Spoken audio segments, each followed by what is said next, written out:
তো নমস্কার, আমার নাম বিপুল রায়। আমি চলে আসলাম ফের আরও নতুন একটি ভিডিও নিয়ে আপনাদের সামনে।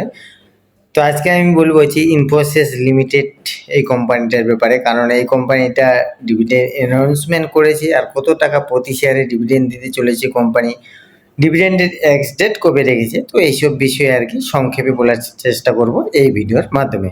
তো চলো দেরি না করে ভিডিওটা ফাটাফাট শুরু করা যাক। তো দেখতেই পাচ্ছ ইনফোসিস লিমিটেড কোম্পানির কারেন্ট স্টক শেয়ার প্রাইস চলছে 1201 টাকা 30 পয়সা। আর আজকে এই স্টকের দাম কমে গেছে, দেখতেই পাচ্ছ 21 টাকা 30 পয়সা। ঠিক আছে, 1.74%, মানে মোটামুটি আর কি 2.5%-এর কাছাকাছি। আর এই কোম্পানির 52 উইক লো হচ্ছে 1089 টাকা, 52 উইক হাই হচ্ছে 1728 টাকা। তো এবার একটু ফান্ডামেন্টালসটা বলে দেওয়ার চেষ্টা করব সংক্ষেপে।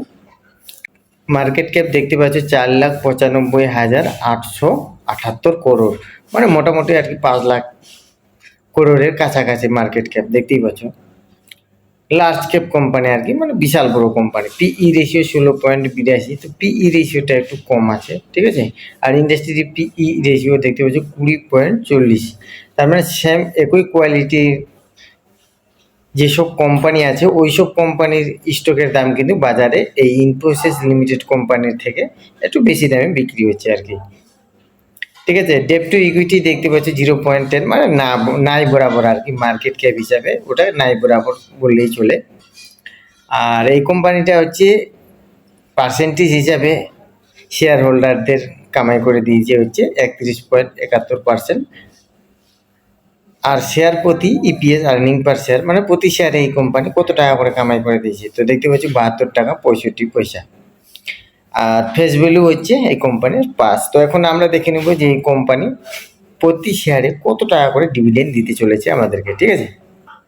তো দেখতে পাচ্ছ এই কোম্পানি আমাদেরকে দিতে চলেছে প্রতি শেয়ারে বা শেয়ার প্রতি 25 টাকা করে ডিভিডেন্ড। আর ডিভিডেন্ডের এক্স ডেট রেখেছে এই কোম্পানি 10ই জুন 2026, রেকর্ড ডেট 10ই জুন 2026। তো আপনারা কেউ যদি এই কোম্পানির মধ্যে ইনভেস্টমেন্ট করতে চান তাহলে অবশ্যই কোম্পানির ব্যাপারে আগে ভালোভাবে জেনে নেবেন, দেখে নেবেন যে কোম্পানির রেভিনিউ কীরকম চলছে, কোম্পানির প্রফিট কীরকম চলছে, ঠিক আছে, কোম্পানির লসে যাচ্ছে না লাভে আসছে। তো এইসব মানে যাবতীয় জিনিসগুলো আর কি সব কিছু এ টু জেড একটু পড়ার চেষ্টা করবেন, কোম্পানির ব্যাপারে একটু ভালোভাবে জানবেন, ঠিক আছে। তাহলে কি হবে, একটা আত্মবিশ্বাস নিজের মনের উপর বাড়ে যে হ্যাঁ এই কোম্পানিটার উপরে একটু ভরসা করা যাবে। তো এইসব জিনিস আর কি পড়ার চেষ্টা করুন ভালোভাবে জেনে শুনে।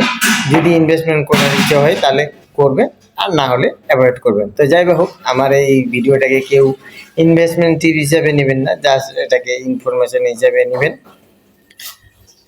আর আপনারা যদি রোজ দিন এই ধরনের স্টক মার্কেট রিলেটেড ভিডিও পেতে চান তাহলে আমার চ্যানেলটাকে সাবস্ক্রাইব করে রাখতে পারেন। তো আজকের মতো এখানে, আবার দেখা হবে আরও নতুন একটি ভিডিওতে।